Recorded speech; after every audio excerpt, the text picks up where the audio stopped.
उत्तराखंड के बहुचर्चित अंकिता भंडारी हत्याकांड में न्याय की मांग और सोशल मीडिया पर अपने बयानों से सुर्खियों में रही अभिनेत्री उर्मिला सनावर मंगलवार देर रात देहरादून पहुंची।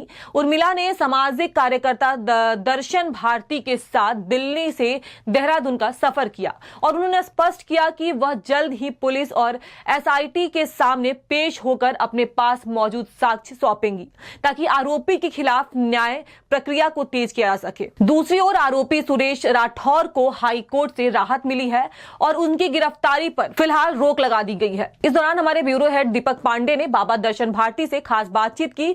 दर्शन भारती ने कहा कि यह मामला प्रदेश की अस्मिता का सवाल है और अंकिता भंडारी को न्याय मिलना चाहिए। उन्होंने बताया कि उर्मिला सनावर भी इस मामले में पूरी तरह सक्रिय है और न्याय दिलाने के लिए किसी हद तक भी जा सकती है।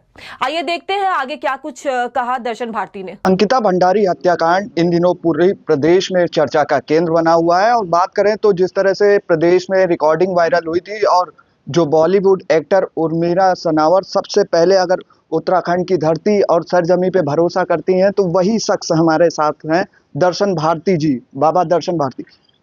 बाबा जी, बात करें तो जिस तरह से ये ऑडियो रिकॉर्डिंग वायरल हुई उसके बाद कहीं ना कहीं प्रदेश की जो राजनीति है उसमें कहीं ना कहीं हलचल देखने को मिली। क्या लगता है कि जो आपसे पहले उर्मिला सनावर ने कांटेक्ट किया, क्या कुछ पहले बात की उन्होंने? नहीं, उर्मिला सनावर का मेरा बड़ा साफ बात कह रहा हूँ, इसके बाद उसका संबंध हुआ जब उसने ये ऑडियो को ना ऑडियो से पहले कोई घटना घट गई थी इसके साथ में, सहारनपुर में इसके घर में कोई डकैती हो गई थी।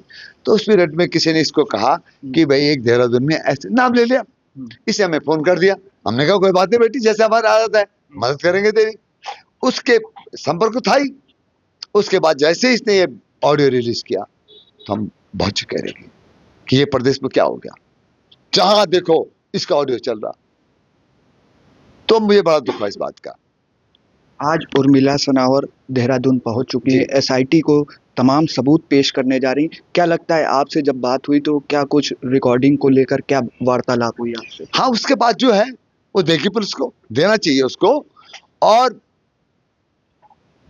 इतने मजबूत ढंग से देना चाहिए कि पुलिस उसमें हेरा फेरी न कर पाए। हो सकता है, संदेह तो बना हुआ है मेरे दिमाग में, इसलिए बना हुआ है क्योंकि सुरेश राठौर को जमानत मिल गई।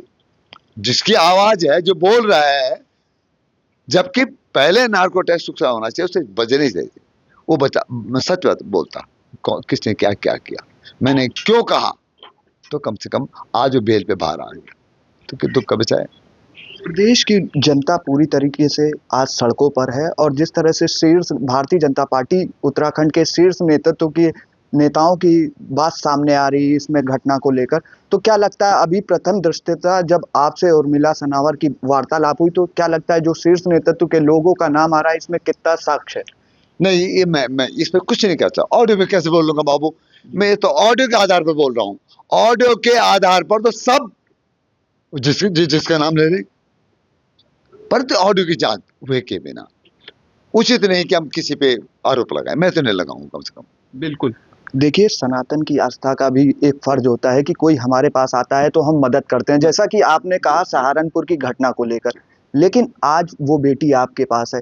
क्या लगता है अंकिता भंडारी को न्याय मिलेगा और उर्मिला सनावर ने जो ये लड़ाई लड़ी है उसमें आपका कितना अहम रोल रहने वाला है और इसको कितना आगे ले जाएंगे? क्योंकि सरकार ने एसआईटी का गठन भी किया है और कल मुख्यमंत्री पुष्कर सिंह धामी ने भी प्रेस कॉन्फ्रेंस कर बाकायदा कहा है कि हम उनके माता पिता से मिलेंगे, अगर एसआईटी से वो खुश नहीं है तो सीबीआई जांच कराएंगे। बिल्कुल, मैं स्वागत करता हूं इस बात का कि अगर उनके माता पिता से मिलकर के सीबीआई जांच होती है तो बहुत अच्छी बात है प्रदेशवासियों के लिए। परंतु अगर वोट बैंक की बात होगी तो बात कुछ और होगी। अगर सही मायने में जस्टिस की बात होगी तो अंकिता को न्याय मिलना चाहिए। एक अंकिता को नहीं, सैकड़ों अंकिताओं को न्याय मिलना चाहिए। पर एक अंकिता वोट बैंक बन गई, दूसरी अंकिताएं जो है वोट बैंक नहीं बन पाई। दुर्भाग्य है उत्तराखंड का। एक आखिरी सवाल, बाबा दर्शन भारती का क्या संदेश होगा उत्तराखंड के लोगों को लेकर जिस तरह से ये अंकिता हत्याकांड चल रहा है? मेरे अपने प्रदेशवासियों से एक बिल्कुल निवेदन है कि इसमें राजनीति न की जाए, कि हम इसी प्रदेश के निवासी हैं। सब लोग कोई भाजपा में हो सकता है, कोई कांग्रेस में होगा, कोई सपा में, कोई बसपा में, कोई यूकेडी में, हर दल में लोग जुड़े हुए हैं, हर दल के विचारधारा के लोग हैं। अरे भैया, अगर हम एक दूसरे पे गंदगी करेंगे, एक दूसरे की बेटी के लिए गलत करेंगे, तो हम अपने लिए इतना नीचे न गिरो कि बेटियों को हथियार बनाना पड़े। कायर लोग बेटियों को हथियार बनाते हैं और वीर लोग बेटियों की रक्षा करते हैं। तो ये थे हमारे साथ बाबा दर्शन भारती, जिनका खास तौर से कहना है कि प्रदेश की जनता पूरी तरीके से उर्मिला सनावर के साथ है और हम भी उर्मिला सनावर के साथ हैं। और वहीं बात करें मौजूदा राजनीतिक हलचल को लेकर, तो उनका साफ तौर से कहना है कि बेटी के न्याय के लिए कहीं ना कहीं इस पर राजनीति नहीं करनी चाहिए। सहयोगी अभिषेक के साथ मैं दीपक पांडे, एशियन न्यूज, देहरादून।